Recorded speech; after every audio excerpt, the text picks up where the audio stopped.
अभी के वक्त में क्या डॉक्टर भीमराव अंबेडकर का कोई अपमान कर सकता है, खास करके कोई राजनेता?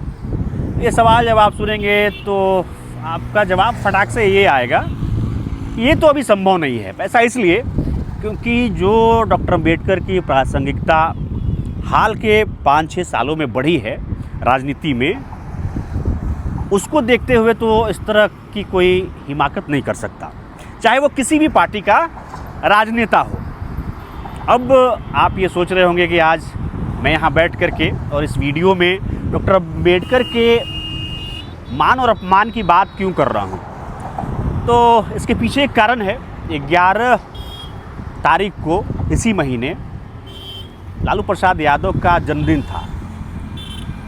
राजद सुप्रीमो बैठे हुए थे और उनके जन्मदिन के मौके पर उनके पार्टी के जो तमाम छोटे बड़े नेता थे उनसे मिलने के लिए आ रहे थे, उपहार लेकर के आ रहे थे, कोई गुलदस्ता लेकर के आ रहा था। उसी बीच में एक आरजेडी का कोई सदस्य आया जिसके हाथ में डॉक्टर अंबेडकर की एक फ़ोटो थी, वो फ्रेम की हुई फ़ोटो थी, और उसने लालू प्रसाद यादव के पैर में उसको टच कराया और फिर वो वहाँ से हट गया, जिसका वीडियो सोशल मीडिया पर वायरल हुआ।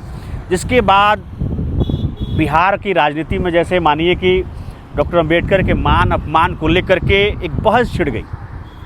खास करके वो पार्टियां जो एनडीए गठबंधन में हैं, वो लालू प्रसाद यादव और आरजेडी पर खूब हमलावर हो गई। डिप्टी सीएम सम्राट चौधरी ने तो ये कह दिया कि लालू प्रसाद यादव और उनके परिवार के डीएनए में है कि वो डॉक्टर अंबेडकर का और दलितों का अपमान करते हैं। इसके अलावे जो अन्य पार्टियां हैं एनडीए में, उसके भी नेता नहीं रुके और वो बेहद हमलावर हो गए। इस पर तेजस्वी ने कुछ सफाई भी दी है।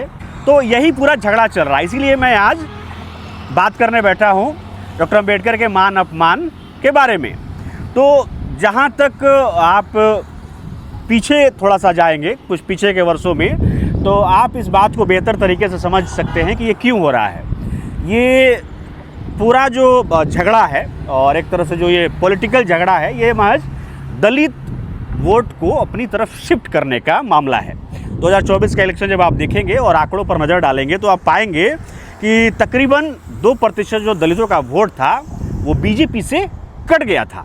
अब 2024 के बाद बहुत सारे राज्य में विधानसभा चुनाव हैं। 2025 में बिहार विधानसभा चुनाव होना है। ऐसे में बिहार में 19% दलितों की आबादी है। तो भाई उस वोट पर भला किसकी नज़र नहीं होगी। और ये मानकर चला जाता है कि आरजेडी का अच्छा पकड़ रहा है दलित वोट बैंक पे। ऐसे में भारतीय जनता पार्टी और जो तमाम घटक दल हैं एनडीए के, वो इस प्रयास में लगे हुए हैं कि दलितों का वोट बीजेपी और एनडीए की तरफ शिफ्ट किया जाए और कोई भी ऐसा मौका उनको मिले तो उसको हाथ से ना जाने दिया जाए। और ये मौका मिलता उनको दिख रहा है। मगर इसका फ़ायदा क्या होगा वो तो आने वाले विधानसभा के चुनाव में ही होगा। मगर लालू प्रसाद यादव की ऐसी तबीयत नहीं है कि वो शायद वो देख भी पाए हो कि अंबेडकर की कोई फ़ोटो लेकर के आ रहा, उनके पैर में टच कराने की कोशिश कर रहा हो, या फिर लालू प्रसाद ने जानबूझ करके डॉक्टर अंबेडकर का अपमान किया हो। मैंने शुरू में ही कहा कि शायद ही किसी में हिम्मत होगी जो डॉक्टर अंबेडकर का अपमान करे अभी के दौर में। तो ये कुल मिलाकर के आप समझिए कि ये पॉलिटिकल स्टंट है, पॉलिटिकल झगड़ा है। तो कृपया इस उलझन में ना पड़े और इसका क्या कुछ रिजल्ट होगा आने वाले विधानसभा चुनाव में तो आपको दिख ही जाएगा।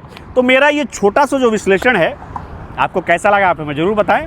बाकी ऐसे ही वीडियोज़ के लिए आप देखते रहिए डेमोक्रेसी एक्सप्रेस।